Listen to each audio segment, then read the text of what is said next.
Hey, everybody. Welcome to day 8 of the Christmas in July series, card series. I am having an absolute blast working with all of these, getting all of your comments. Hello to all my new subscribers. If you haven't subscribed yet, please hit that subscribe button. I would love to have you along for this series. We are cutting down some light green and light blue paper. This was definitely inspired from Christina Warner. If you don't know who that is, I don't know. Maybe you're living under a rock in this card world. No. Definitely check her out. She is absolutely amazing. Her Christmas card series are amazing in, I think, like November, December when she does them. So much inspiration, guys. Okay.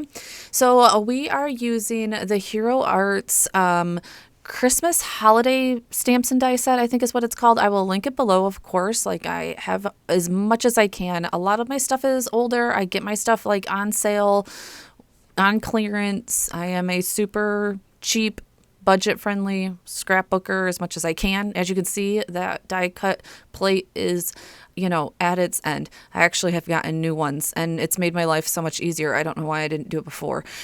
But we are using those, and like I said, this is heavily inspired by Christina Warner.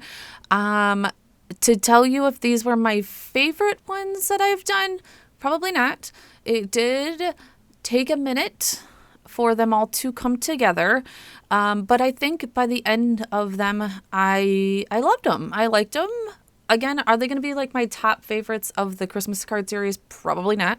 But I think honestly, you could make these amazing, maybe a different embossing folder, a better one. I don't know.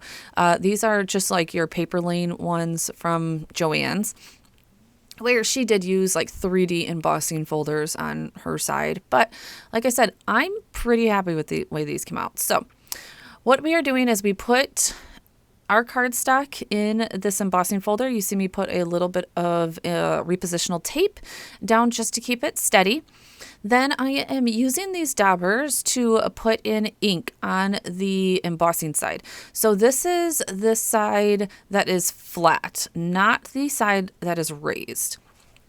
I am using speckled egg, broken china, and I believe chip sapphire is what I used. I believe it was chip sapphire that I used. And then putting that through my die cutting machine, as you can see there. And that ink is coming out on the background part of it. How cool. Keeping that color of the paper lifted up. You won't get that on there. And I'm just going to do this one more time so that we can blend those colors a little bit more together so that they're not so, 3-color-ish. So you're seeing me kind of blending those inks together. We are just using our Distress Oxides. This is just a pretty unique technique. And there we go. So I felt like they blended together nice and good. You probably could do one more if you wanted it a little bit more. Be careful to not rip your paper. I wasn't using the thickest of paper for this, so I just wanted to be careful. And obviously your paper is pretty wet. You've put 2 layers of ink down. So then we're going to try green. So you do probably want to start out, who knows? Maybe you could start out with a darker piece. I don't know. I didn't try that, but I did start out with a lighter piece of paper. Here we are doing some greens. I believe I started out, oh gosh, I don't have a ton of greens. So I believe I started out with pine needle.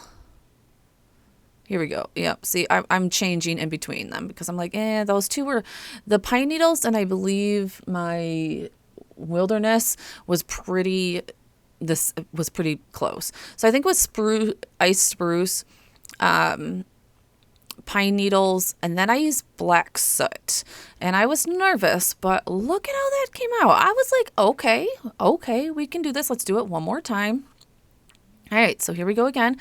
We're just dabbing those. I do have a light green and a darker green of my daubers, just kind of, as I do of my brushes. I love these daubers for putting a lot of ink down fast. They're not the best blending things, but they do their jobs on getting ink down fast.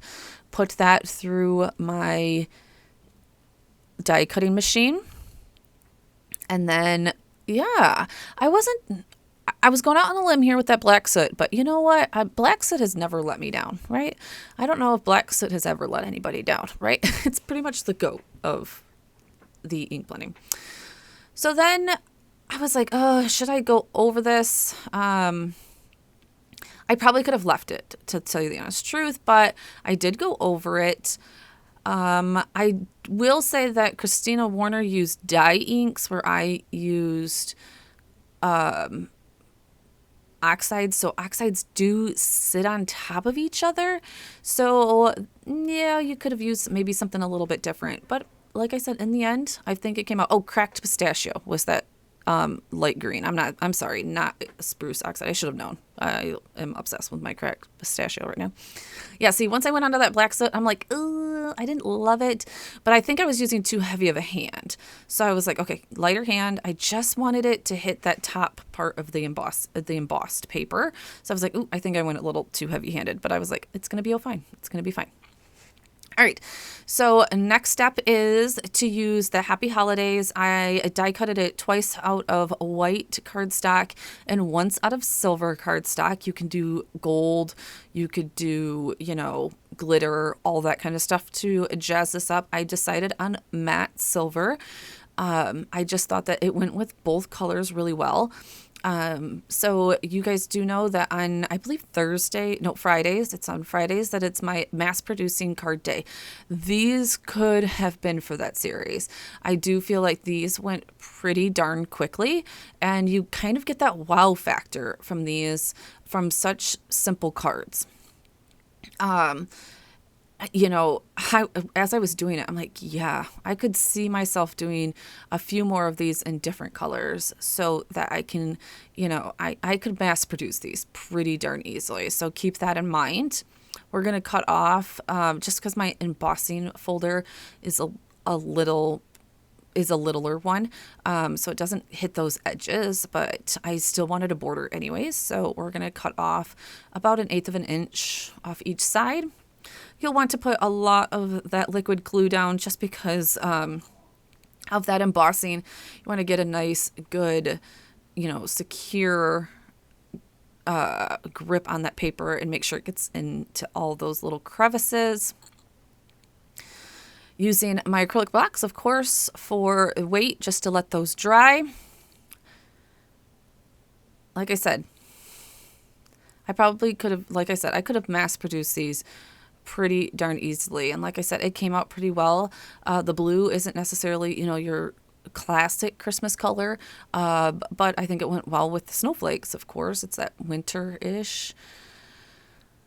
Again, we're just putting that down on that cardstock. Now, again, if I would have thought about it, I could have put this right down to regular cardstock, or a card base, I'm sorry. A card base and skipped in a whole nother step. If I was going to mass produce them again, I probably would have done that. This made it a little bit thicker, but again, you didn't need to do this step because it went right onto, I just glued it right to a card base. So I was like, oh yeah, duh. Sometimes I need to remind myself, if I'm just going down to a white card, a white base, or a white backdrop, just go right to the card base. I mean, that's just silly to waste that much more white paper. I mean, paper is expensive, right, guys? All right, you will want to make sure that you're getting every single one of those little tiny spots there with that Happy Holidays. Then I just pulled out some generic snowflake dies. There's tons of them out there. Scrapbook. I will link a few to the scrapbook.com. I believe I have a few of Christina's from Simon Says on here. Love her. She has like a whole set of them. I can also link those. But I did the big ones and then realized, yeah, those aren't going to really fit on this card very well. So we just went with the small ones and then pulled out, of course, our rhinestones. And these ones are just the clear ones. I did get these off of Amazon. They're pretty inexpensive. I don't think they're for the diamond painting type things, but they are pretty darn inexpensive, and they came with 50 million different colors in here. Of course, the clear white ones are probably my favorites. I use them a lot, but I'm sure I will use a lot of these. So just taking a few out of there in different sizes. And we're going to do the centers with the bigger ones. There we go. Just to, jazz these up a little bit. They were, like I said, very simple, very quick cards. As you can see, this is only like a 13-minute video. And I think altogether, it looks like my video footage was about 20, 30, we'll do 30, 40, about 50 minutes, guys. And I recorded pretty much almost all the way through this. I didn't leave out spots. Maybe just die cutting the Happy Holidays is probably the only part that I cut out, or like shut my camera off for. So 50 minutes to get 2 cards done.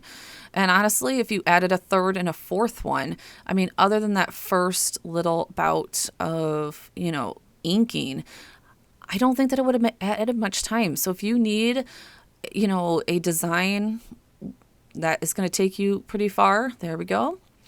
This is probably for you. So, and it gives you a little bit of shine, all that kind of stuff. So yeah, so just using our card bases here, we are going to finish those up for the insides. I am trying to finish the cards during this series so that when we get to the Christmas season, I did that a lot last year where I got to the end of the Christmas series and went to go mail out cards and didn't have the insides done.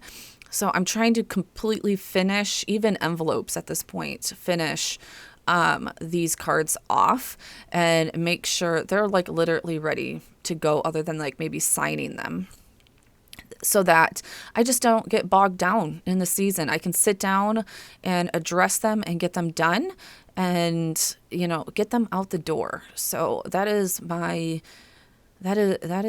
goal. And at this point, like I said, I think I have like 10 cards done, guys. I'm going to do a count. And I'll put it in the next video. But with the mass producing video that I did the other day, that was 4. This is 2. I might be actually more than 10 at this point. And tags, I've gotten some tags done, and I'm about to sit down and do some more tags.